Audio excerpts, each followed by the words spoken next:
Bismillahirrahmanirrahim.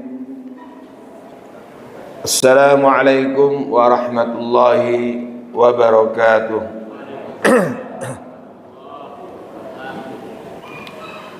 Alhamdulillah. Alhamdulillahil malikil haqqil mubin. Wassalatu wassalamu ala nabiyil amin. Sayyidina Muhammadin wa ala alihi wa ashabihi wa man tabi'ahum bi ihsan ila yaumiddin. Amma ba'd, faqala ta'ala fi kitabihil karim, a'udzu billahi minasy syaithanir rajim, wa'bud rabbaka hatta ya'tiyakal yaqin. Shadaqallahul azim. Ibadallah, para jamaah, Bapak Ibu hafizakumullah, yang semoga seluruh amal ibadah kita diterima oleh Allah Subhanahu wa taala. Semoga kehadiran kita di rumahnya di waktu subuh yang mulia ini, karena subuh itu waktu yang diberkahi oleh Allah.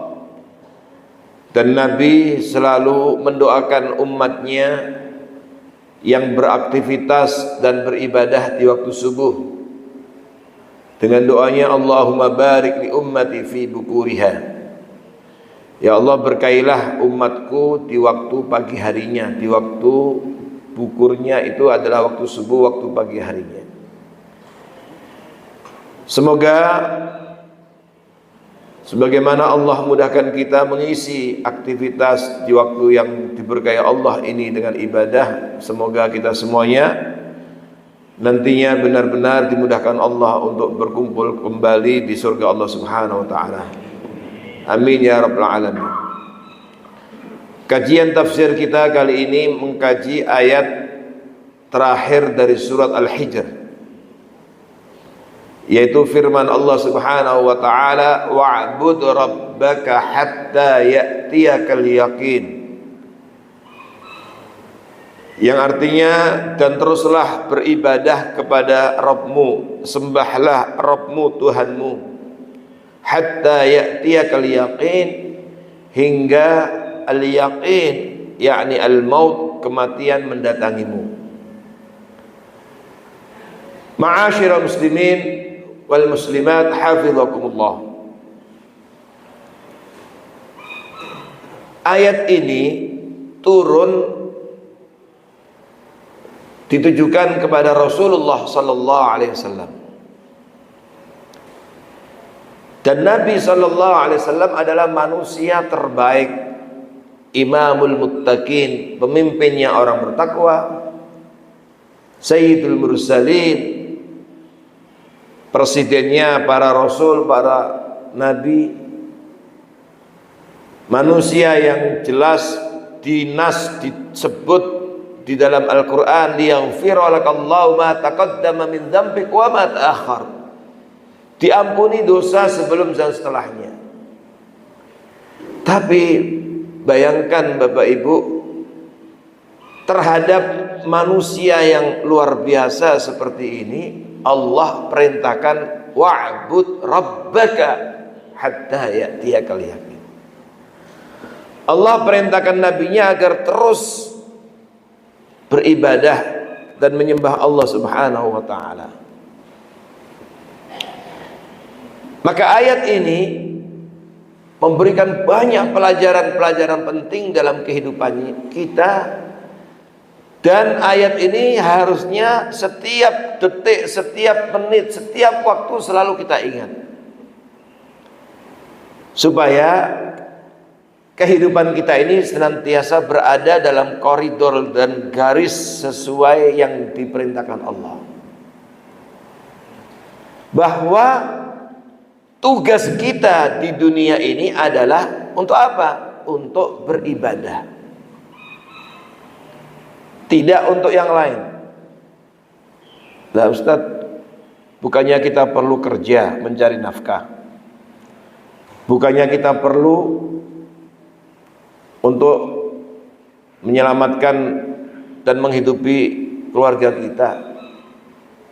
Bapak Ibu hafizakumullah, salah satu kehebatan, keutamaan dan kesempurnaan agama Islam yang namanya ibadah itu dalam Islam tidak hanya dibatasi pada urusan-urusan ibadah mahdhah saja.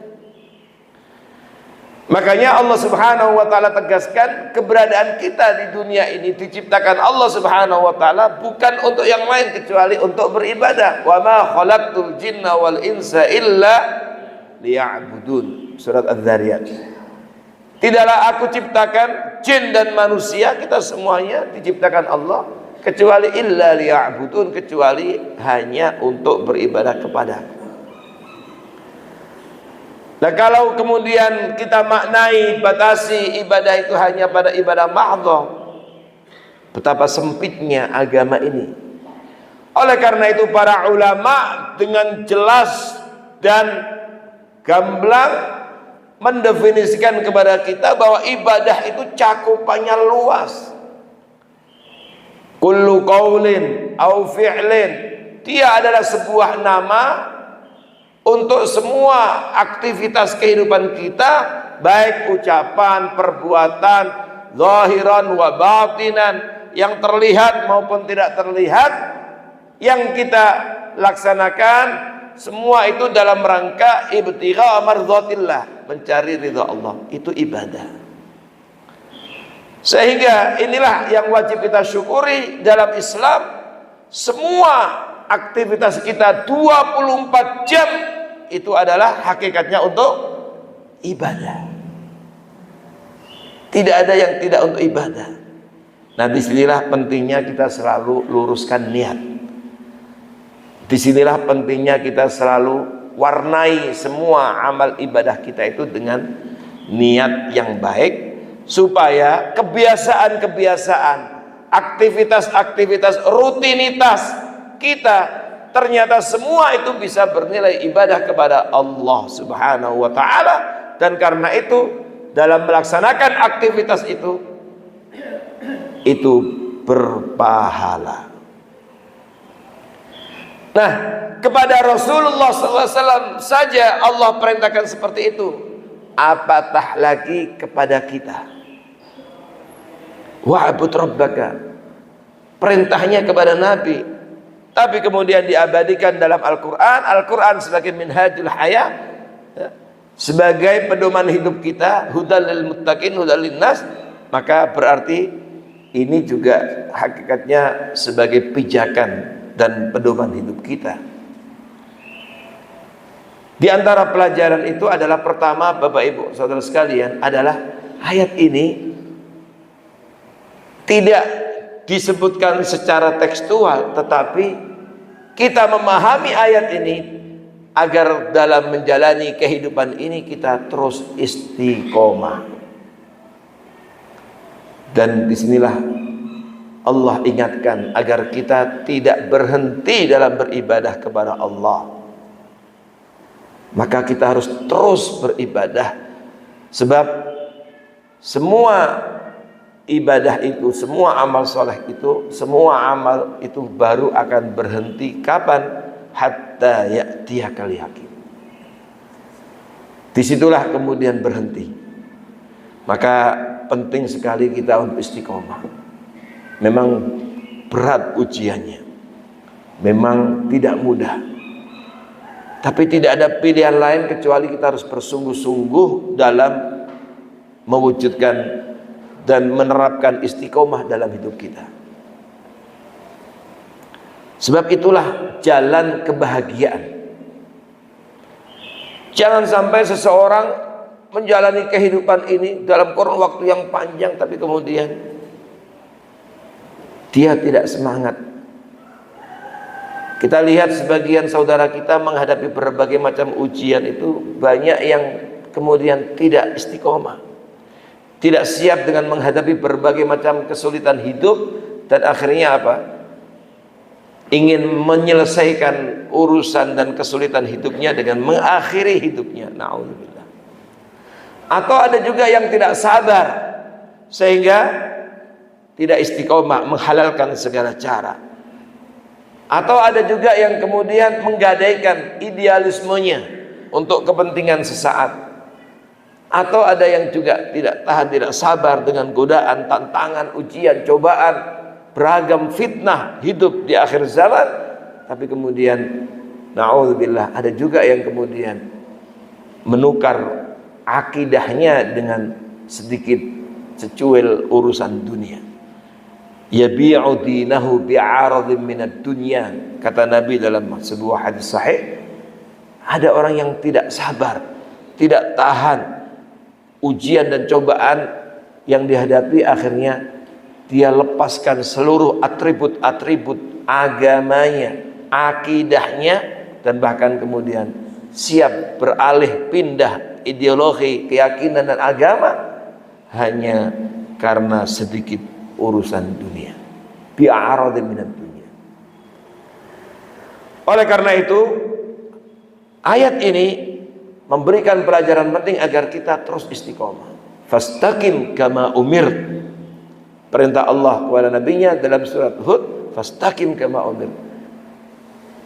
Bahkan sebagian ulama ada yang menyampaikan ketika Abu Bakar radhiyallahu anhu, sahabat Nabi, ketemu dengan Nabi, dan kemudian sahabat yang lain melihat Nabi sudah mulai beruban, maka Nabi, para sahabat nanya, "Qad syibta ya Rasulullah? Ya Rasulullah, kok engkau kelihatan lebih tua? Kenapa sudah banyak beruban?" Lalu Nabi menjawab, "Syayyabatni Hud wa akhwatuha." Yang menjadikan aku cepat beruban surat Hud dan saudara-saudaranya.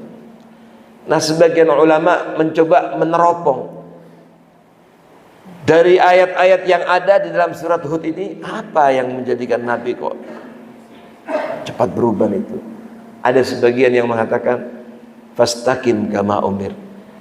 Ayat ini yang menjadikan Nabi SAW kemudian cepat beruban. Padahal Nabi selama hidupnya sudah apa? Istiqomah. Tetapi menyadari bahwa hati manusia ini dalam genggaman Allah, yuqallibuhu ma yasha, Allah bisa merubah kapanpun yang ia kehendaki. Nabi sangat khawatir.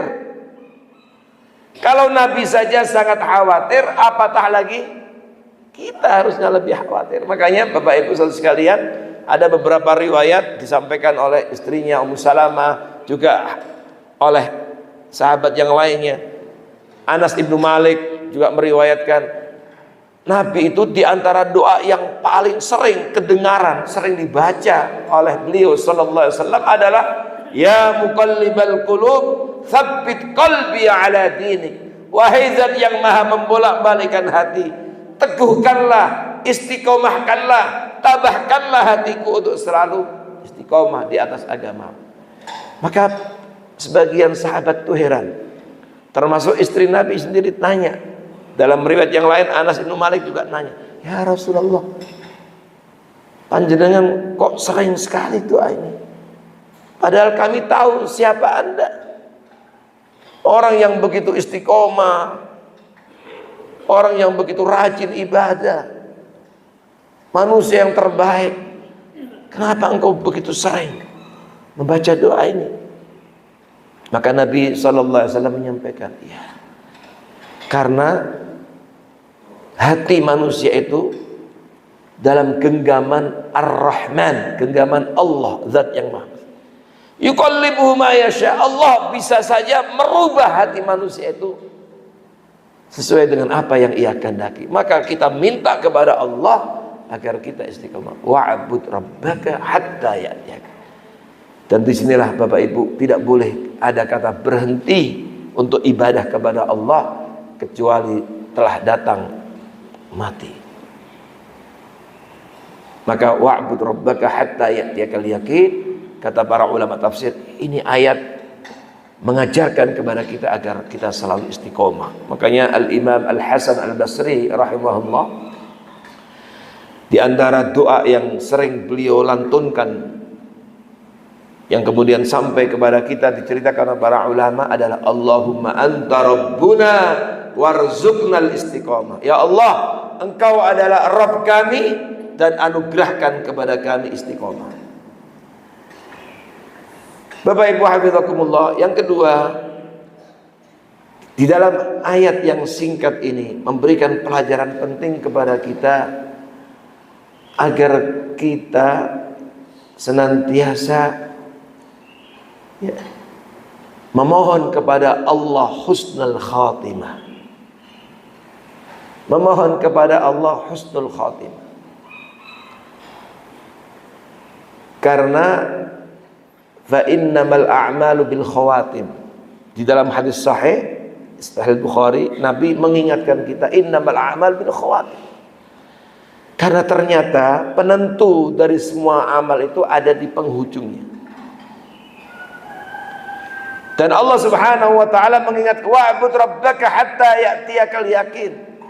Yang menjadi penentu adalah ketika bagaimana seseorang mengakhiri hidup itu. Wala tamutunna illa wa antum muslimun. Mati itu sama, semua akan mati. Tapi Allah perintahkan kepada kita jangan sampai kita mati kecuali dalam keadaan Islam.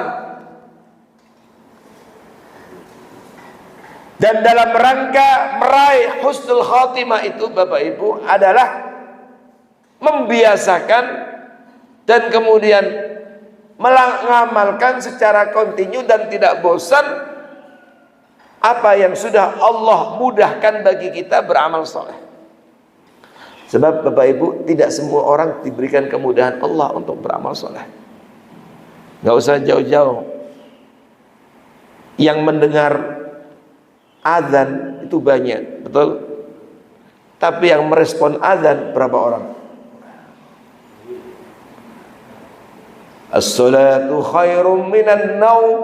Itu semua faham. Salat itu lebih baik daripada, dan itu khusus disuarakan muadzin sebagai panggilan waktu subuh. Tetapi pertanyaannya, berapa banyak yang kemudian merespon?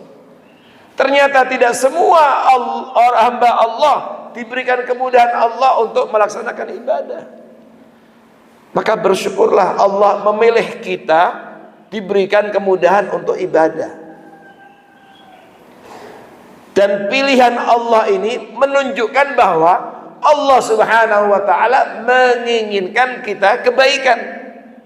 Maka Allah bukakan jalan kemudahan sehingga kita begitu langsung mendengar azan tahu ini adalah panggilan untuk saya, bukan untuk orang lain.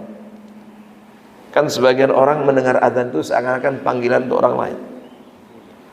Kalau kita di dekat pesantren itu panggilan azan seakan-akan hanya untuk santri. Sementara yang lain seakan-akan tidak berkepentingan untuk merespon panggilan itu. Itulah yang kita lihat di masyarakat kita. Tidak semuanya merasa berkepentingan dengan panggilan itu. Padahal kalau ditanya setiap manusia siapapun muslim pasti ingin apa? Bahagia. Ingin meraih kebahagiaan di dunia dan di akhirat. Itulah doanya. Rabbana atina fid dunya hasanah wa fil akhirati hasanah wa qina adzabannar. Itulah doa yang selalu dibaca. Tapi begitu diajak kepada kebahagiaan, diajak kepada kebaikan, diajak kepada keberuntungan, tidak semuanya kemudian merespon itu. Bukankah panggilan salat itu panggilan menuju kepada keberuntungan dan kebahagiaan? Hayya 'alas shalah. Apa? Hayya 'alal falah. Mari, ayo salat. Ayo menuju kepada keberuntungan, kebahagiaan. Jadi kalau jujur ingin bahagia, nggak ada pilihan lain kecuali salat. Jadi ini adalah nikmat. Oleh karena itu kita harus terus jaga. Dan lebih-lebih memang kita tidak pernah tahu kapan kematian itu datang. Disinilah pentingnya kita untuk mohon dengan sungguh-sungguh kepada Allah husnul khatimah. Dan ayat ini mengingatkan kita bahwa amal manusia ditentukan oleh akhirnya. Makanya Rasulullah sallallahu alaihi wasallam bersabda di dalam hadis yang diriwayatkan oleh Imam Ahmad dalam kitab Musnadnya, Imam Tirmidzi dalam kitab Sunannya dan yang lainnya. Rasulullah sallallahu alaihi wasallam bersabda, "Idza aradallahu bi'abdin khairan." Allah itu kalau menginginkan hambanya kebaikan, apa tandanya? Ista'malahu. Allah mempekerjakannya. Maka kata mempekerjakan ini membuat penasaran para sahabat. Apa Allah mempekerjakan hambanya? Jika Allah menginginkan pada hamba itu kebaikan. Maka para sahabat penasaran. Lalu mereka bertanya kepada Rasulullah SAW, "Ya Rasulullah, kaifa ista'malahu?" Bagaimana bentuknya Allah? Bagaimana dan apa maksudnya Allah mempekerjakan hambanya jika Allah menginginkan pada hambanya itu kebaikan? Apa kata Nabi? Yuwaffiquhu li'amalin salih qabla mautih. Allah berikan kemudahan bagi dia untuk beramal soleh sebelum mati mendatanginya. Sebelum mati Allah berikan kemudahan. Maka boleh jadi ada orang yang mungkin hidupnya selama ini dalam kubangan maksiat.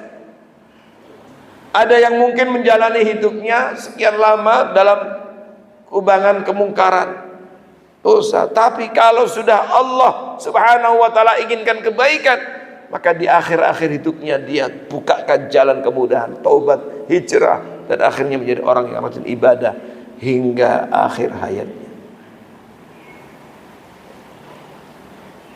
Dan inilah diantara pelajaran yang Allah ingatkan kepada kita dari ayat ini. Allah Subhanahu wa ta'ala kalau menginginkan hambanya kebaikan, Allah mempekerjakannya diberikan jalan kemudahan untuk beramal soleh. Makanya bersyukurlah Bapak Ibu ketika Allah mudahkan kita untuk melangkah kaki kita ke masjid, mudahkan untuk sholat, ringankan tangan kita untuk bersedekah, mudahkan kita untuk birrul walidain. Allah berikan kemudahan kita untuk membaca Al-Quran, mempelajari Al-Quran. Allah mudahkan kita hadir di masjid ini untuk ta'lim. Allah mudahkan kita untuk berbuat baik dengan tetangga kita, mudahkan kita untuk memberikan nilai kemanfaatan bagi saudara kita, mudahkan kita untuk membantu saudara kita yang kesulitan, dan seterusnya. Maka itu tandanya Allah menginginkan kebaikan pada kita. Bapak Ibu hafizakumullah, kemudian di antara pelajaran penting dari hadis ini adalah bahwa dari ayat ini Allah Subhanahu wa taala dengan firman-Nya wa'bud rabbaka hatta ya'tiyakal yaqin adalah bahwa yang namanya kematian itu bukan sesuatu yang jauh. Yang namanya kematian itu sebuah keniscayaan. Yang namanya kematian itu pasti. Yang namanya kematian itu tidak bisa dihindari. Ajal itu pasti. Kita harus menyadari batas usia kita. Sehebat apapun seseorang, sebesar apapun kekuasaannya, sebesar apapun jabatannya, sekaya apapun, setinggi apapun gelarnya, sehebat apapun status sosialnya, dan seterusnya, pada akhirnya semuanya akan mati. Pada akhirnya kematian itu pasti. Qul innal mauta alladzi tafirruna minhu fa innahu mulaqikum. Kan sebagian orang ada yang merasa bisa menjauh dari kematian. Makanya dia nggak pernah ingat mati. Sudah zalim terus dengan kezalimannya. terus dengan kemaksiatannya, terus dengan kemungkarannya. Ada yang kemudian nggak pernah ingat mati, maka kemudian dia terus jalani hidupnya dengan menghalalkan segala cara dan seterusnya. Seakan-akan apa? Dengan itu dia bisa lepas dari kematian. Enggak. Kata Allah, fa innahu mulaqikum. Sesungguhnya kematian yang kalian lari darinya pasti. Makanya mengingat kematian itu Bapak Ibu, memperbanyak dalam mengingat kematian itu ibadah dalam Islam. Memperbanyak mengingat kematian dalam Islam itu ibadah. Dari mana? Rasulullah sallallahu alaihi wasallam sendiri yang memerintahkan kita, aktsiru dzikra hadzal ladzat. Perbanyaklah kalian untuk mengingat sesuatu yang menghancurkan kelezatan, yakni al-maut. Berarti memperbanyak mengingat ini penting karena itu ibadah. Sekaligus sebagai pengingat kita bahwa pada akhirnya al-yakin, al-maut, al-ajal itu pasti. Sehingga apa? Dari sini kemudian tidak ada pilihan lain kecuali kita harus banyak mengisi kehidupan ini dengan amal-amal soleh.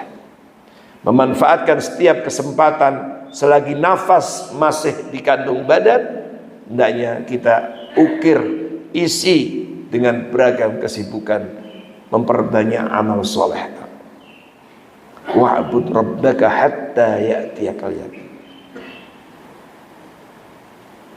Sampai kapan? Hanya Allah yang tahu. Tapi tadi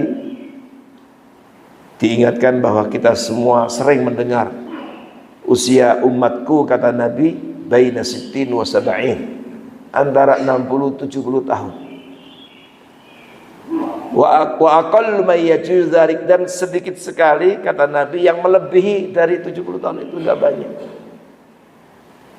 Bahkan Habibuna al-Mustafa sallallahu alaihi wasallam, Rasulullah sallallahu alaihi sendiri wafat dalam usia berapa tahun? 62 tahun, ada yang riwayat 63 tahun hitungannya. Sahabat Abu Bakar Siddiq juga usia sama seperti itu.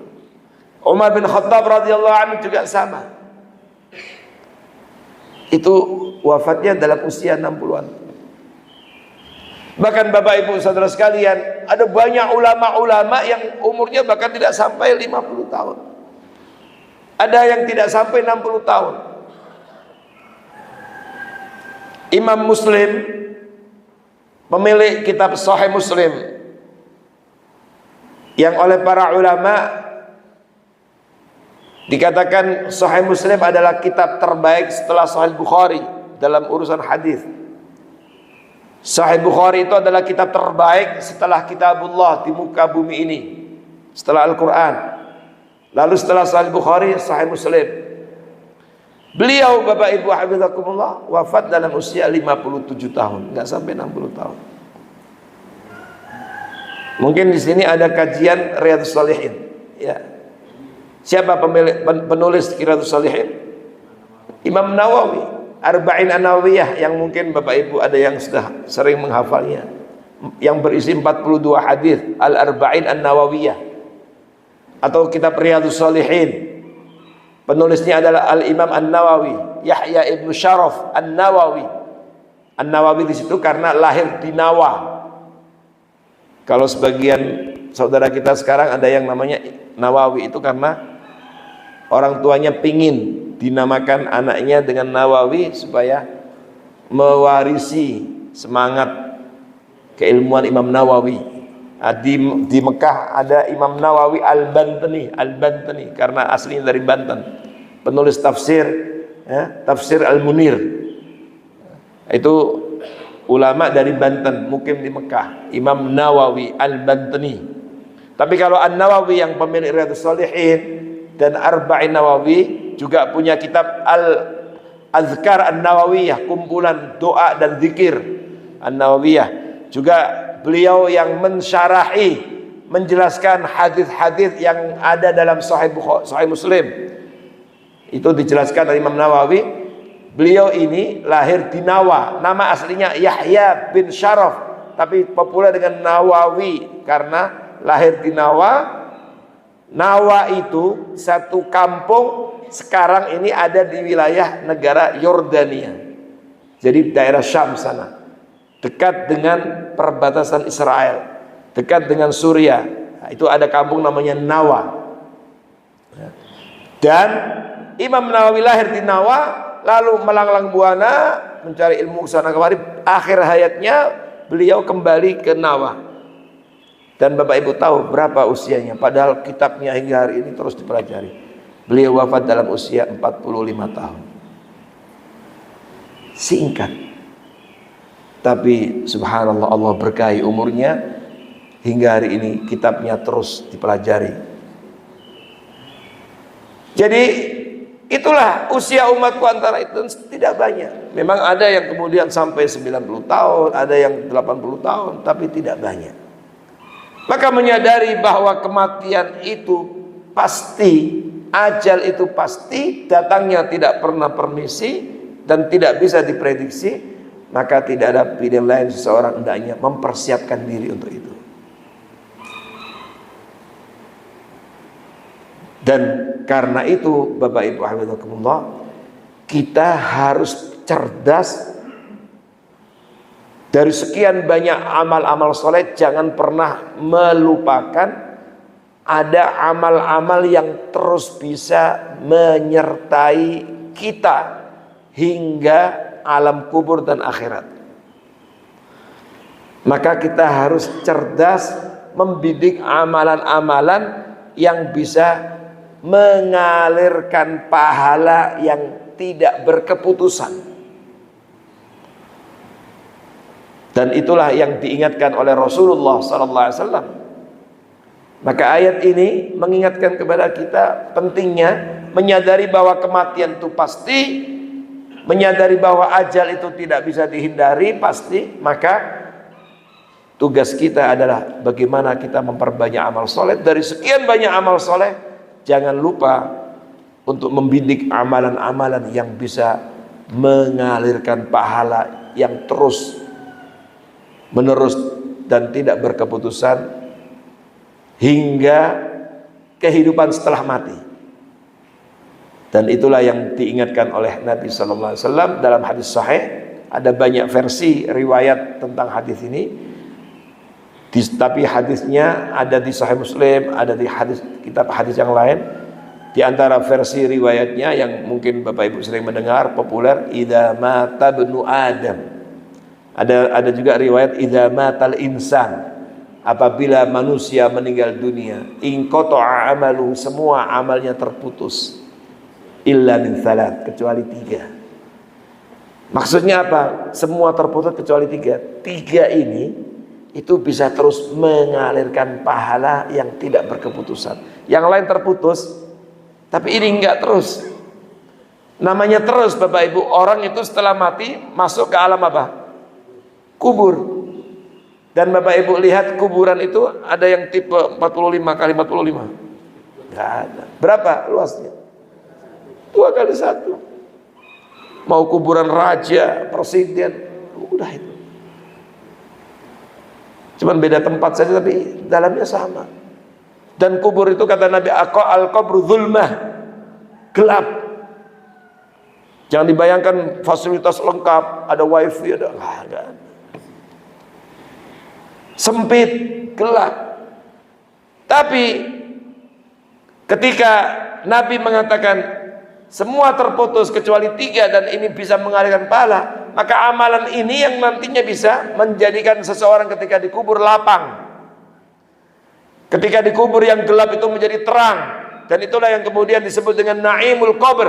Karena ketika seseorang ada di kuburan hanya ada 2 pilihannya, naimul qabr, kenikmatan kubur, atau azab kubur. Na'udzubillah.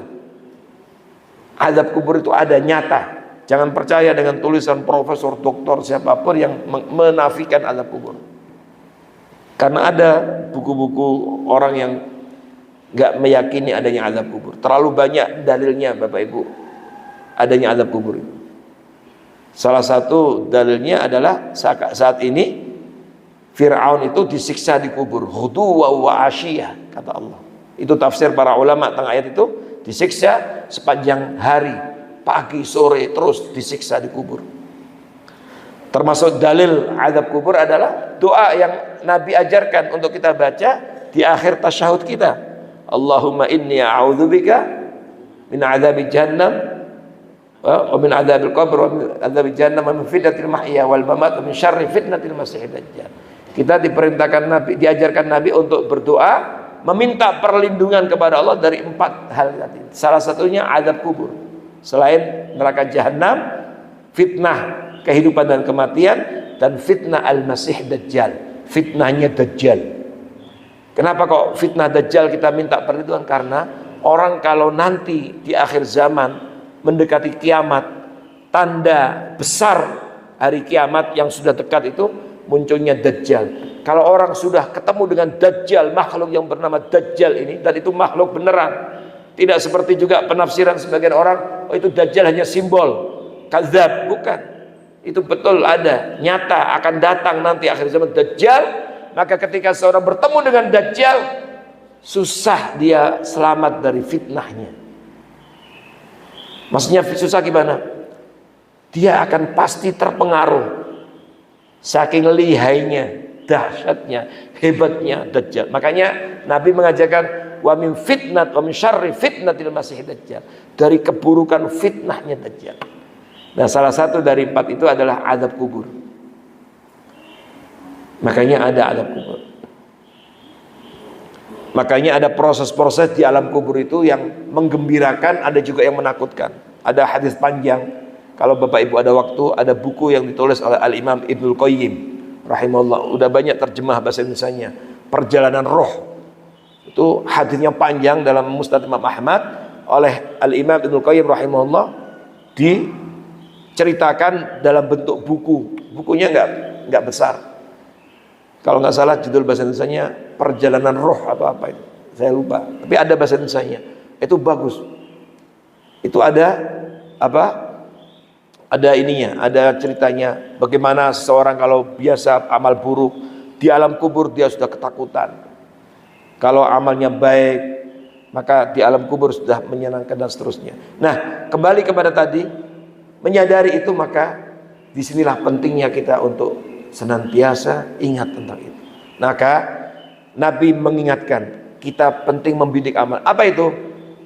Idza mata ibnu adam inqata'a amalu illa min salah, kecuali 3 yang terus mengalirkan pahala, tidak terputus, menerangi kuburnya, melapangkan kuburnya, lalu menyelamatkannya hari kiamat pada saat manusia kesulitan di padang mahsyar, dia akan dimudahkan Allah sehingga pada ujungnya nanti akan dimasukkan ke dalam surga. Apa itu 3 itu? Pertama, sedekah jariyah, sedekah jariyah. Sedekah jariyah itu bisa dalam bentuk wakaf. Makanya wakaf itu juga penting. Ya. Apakah mewakafkan tanah atau sekarang ada istilah wakaf tunai, banyak macamnya. Ini mengalirkan pahala. Makanya namanya sedekah jariyah. Jariyah itu mengalir. Jadi pahalanya mengalir terus. Maka kalau dulu misalnya masjid ini adalah tanahnya wakaf misalnya, atau ada yang berkontribusi ikut dalam program wakaf masjid ini sampai kebeli, maka selama digunakan untuk ibadah terus mengalir. Mereka-mereka yang telah mendahului kita di kuburan, dia terus dapat aliran pahalanya, terang kuburnya, dan kemudian lapang alam kuburnya. Makanya Bapak Ibu jangan sia-siakan kalau ada kesempatan, ada proyek-proyek di sekitar kita membangun masjid, karena itu pahalanya besar. Membana masjidan banallahu lahu baitan fil jannah. Barang siapa yang membangun masjid, maka Allah bangunkan baginya istana, rumah di surga. Dia sama seperti dia sedang booking. Sama seperti apa? Istilahnya apa sekarang? Kalau orang ngasih DP itu kayak ngasih DP untuk dapat rumah. Nggak ada di dunianya, tapi di akhirat nanti dia dapatkan. Dan alhamdulillah penjelasan para ulama membana masjidan tidak harus sendirian. Ya ada orang yang mampu sendirian, bagus. Kalau memang mampu, ada daerah-daerah yang terdampak seperti sekarang banyak saudara-saudara kita di Sumatera, di Aceh, Sumatera Utara, Tapanuli dan seterusnya yang sekarang misalnya ada masjid. Maka kalau seorang mampu membangun sendiri, Masya Allah, luar biasa. Kalau nggak mampu bisa berjamaah, maka masuk dalam makna mambana, sesuai dengan kemampuannya. Bisa dalam bentuk hafru bir, yaitu menggali sumur. Beberapa daerah itu kesusahan air bersih dan seterusnya. Maka ini proyek-proyek yang sangat luar biasa manfaatnya. Bapak Ibu pernah dengar cerita bagaimana Sayyidina Utsman bin Affan mewakafkan sumur ketika yang dibeli dari orang Yahudi. Dan wakaf beliau itulah yang terus tumbuh berkembang sampai sekarang. Makanya di Madinah itu Bapak Ibu yang pernah haji umroh, ada hotel adalah wakafnya Sayyidina Utsman. Saya tidak tahu, konon ada yang cerita ada rekening di bank atas nama Sayyidina Utsman, ada yang mengelola. Itu wakaf, hafru bir, itu luar biasa. Kemudian dalam bentuk yang lain ada wakaf Al-Quran. Beberapa tahun yang lalu kita diundang mewakili Indonesia ke Bahrain, di kerajaan Bahrain sudah cukup lama. Waktu itu digagas proyek Sahmun Nur, proyek mencetak Al-Quran, dibagikan ke seluruh penjuru dunia. Mungkin bagi kita biasa Al-Quran, tapi ternyata waktu itu dipresentasikan oleh ulama-ulama kita dari Afrika. Saya tidak tahu, mungkin juga di Indonesia masih ada beberapa daerah pelosok-pelosok, tapi ini di Afrika. Ternyata Bapak Ibu Hafidhah, masih banyak saudara kita di Afrika itu belajar Al-Qur'annya bukan dengan mushaf cetakan yang bagus-bagus. Masih ada yang pakai papan, pakai kapur baru, pakai kapur, pakai ini. Ada yang di dalam dia hanya punya Al-Qur'an, hanya punya surat Yasin, nggak punya 30 juz, itu terus yang dibaca karena nggak punya yang lain. Itu pun juga udah robek-robek. Itu luar biasa. Itu divideokan, direkam terus videokan. Makanya kemudian tergugah, akhirnya kita diputuskanlah dibuat proyek namanya Sahmun Nur. Waktu itu markasnya di Jeddah, dan alhamdulillah setelah itu berjalan hingga sekarang proyek itu. Maka beberapa dibagi juga di Indonesia. Itu udah jutaan mushaf dicetak. Itu swasta, bukan pemerintah.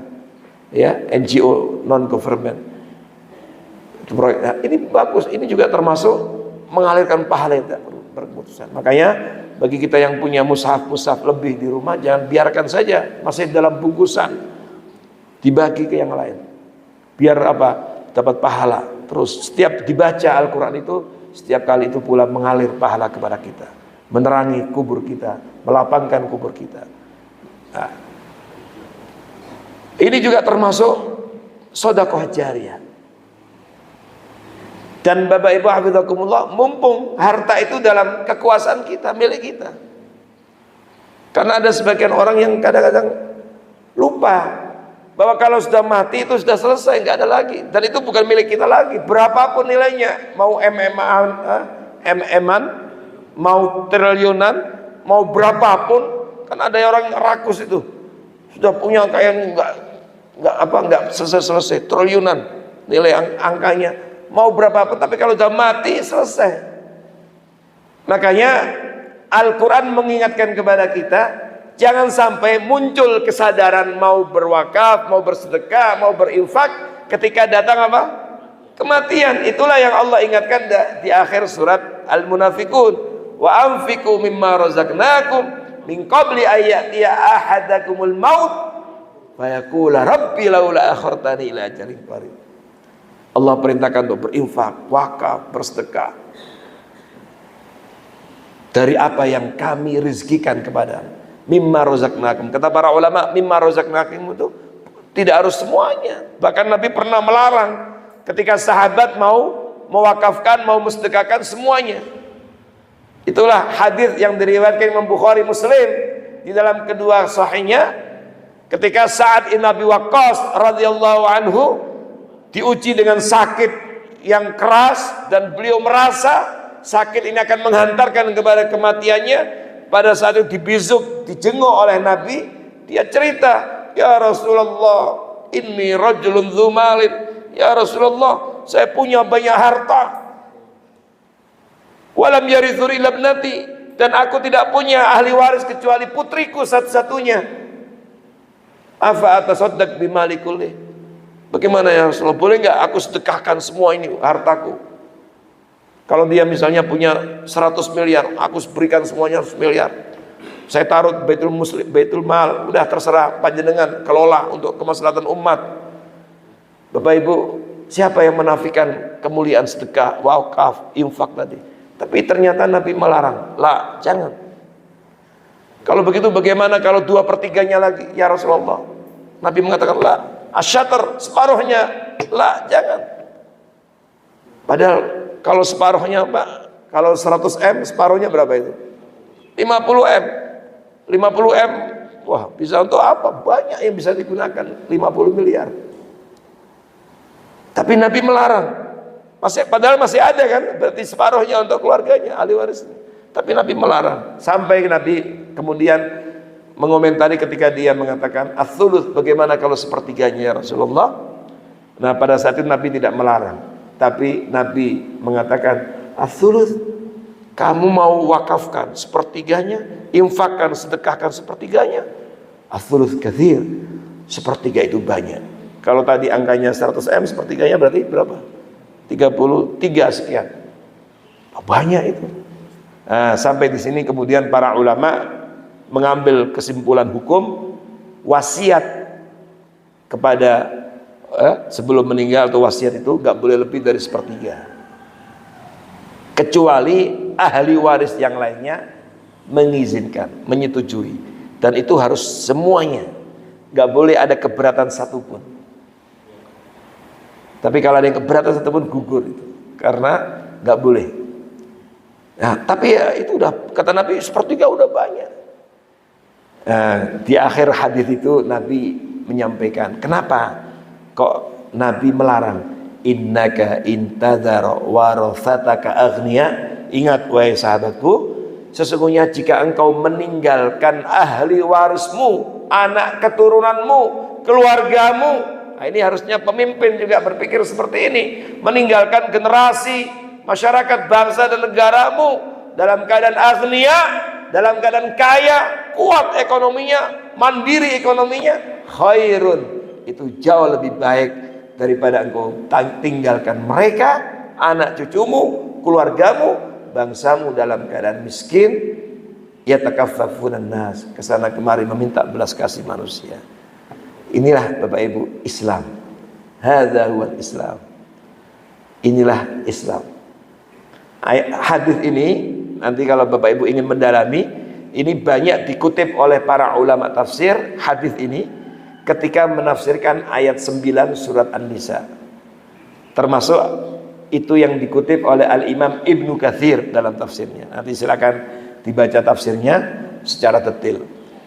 Inilah Islam. Makanya mumpung itu dalam genggaman kita, milik kita, kita kelola dengan baik tanpa mengharamkan ahli warisnya.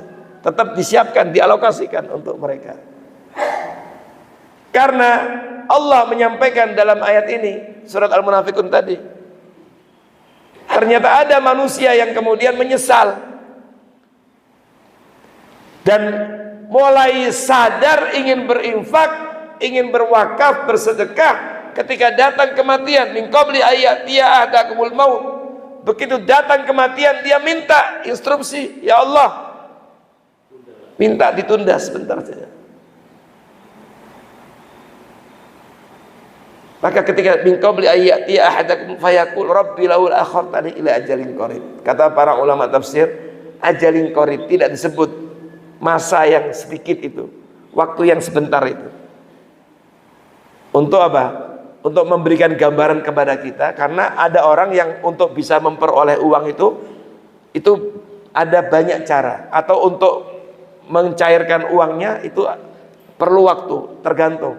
Kan ada deposito itu yang tidak bisa dicairkan kecuali jangka waktu tertentu. Nah,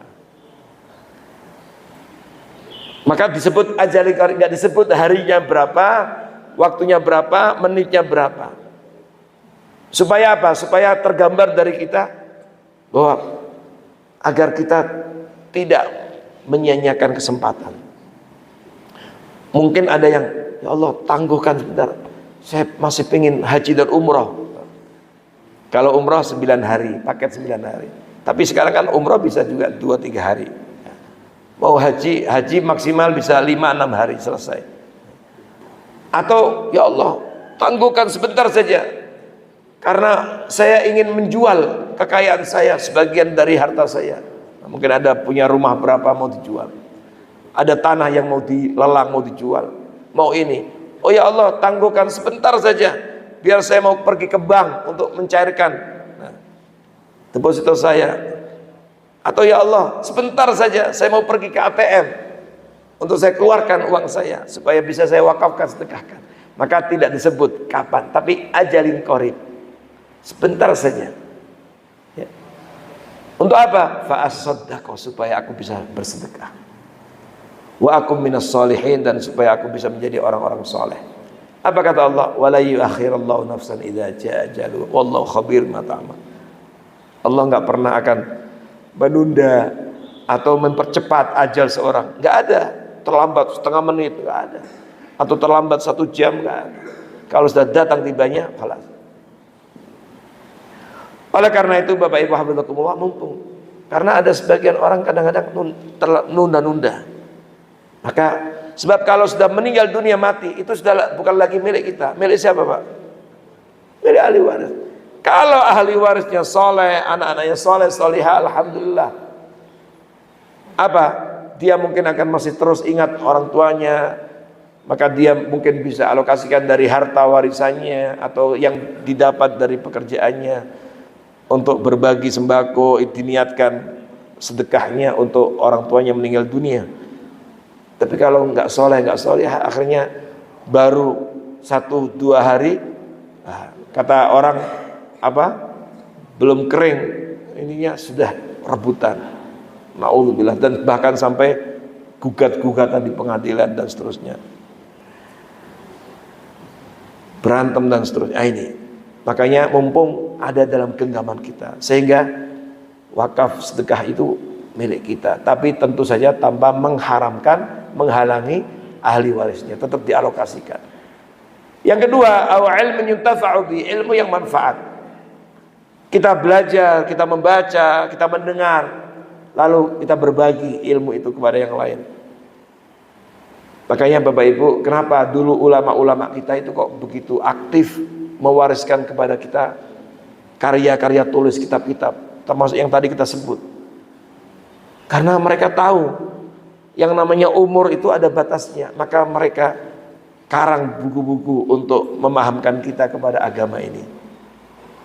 Makanya panjang, terus dikenang sepanjang zaman dengan karya tulisnya. Setiap kali kita membaca, mempelajari, qala al-Imam An-Nawawi rahimahullah, mengalir terus doa semoga Allah merahmatinya.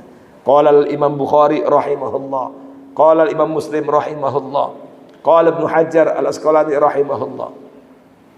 Nah, kalau kita tidak mampu, kita bisa membantu dengan share. Nah, alhamdulillah sekarang kita hidup di era teknologi, masya Allah. Ya, medsos, ada YouTube, ada ini. Share kebaikan yang sudah jelas baik, itu juga termasuk pahala. Boleh jadi bagi kita biasa, tapi ketika share kepada orang lain, mungkin menjadi sesuatu yang luar biasa, menggugahnya, menyadarkannya, sehingga dia menjadi lebih baik. Maka pada saat itu kita mendapatkan kebaikannya tanpa dikurangi sedikit pun. Man dalla ala khairin falahu ajruhu wa ajru man amila bihi. Ya. Tidak dikurangi sedikit pun. Kata Nabi, orang yang menunjukkan kepada kebaikan apapun itu, apa materinya atau buku atau apapun, ya, maka dia mendapatkan pahala orang yang mengamalkannya. Tidak dikurangi sedikit pun.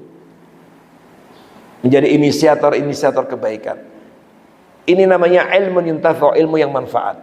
Belajar, memahami, tahu kebaik, kita coba maksimalkan, amalkan, dan kita berbagi, kita ajarkan kepada anak keluarga kita, tetangga kita, teman-teman di kantor kita, sanak saudara kita.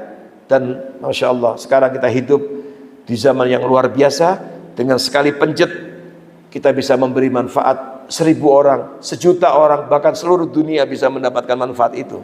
Tapi hati-hati, Waspada juga, dengan sekali penjet bisa menyebar dosa juga untuk seluruh dunia. Terakhir Bapak Ibu hafizakumullah, awwaladin salih yad'ulah.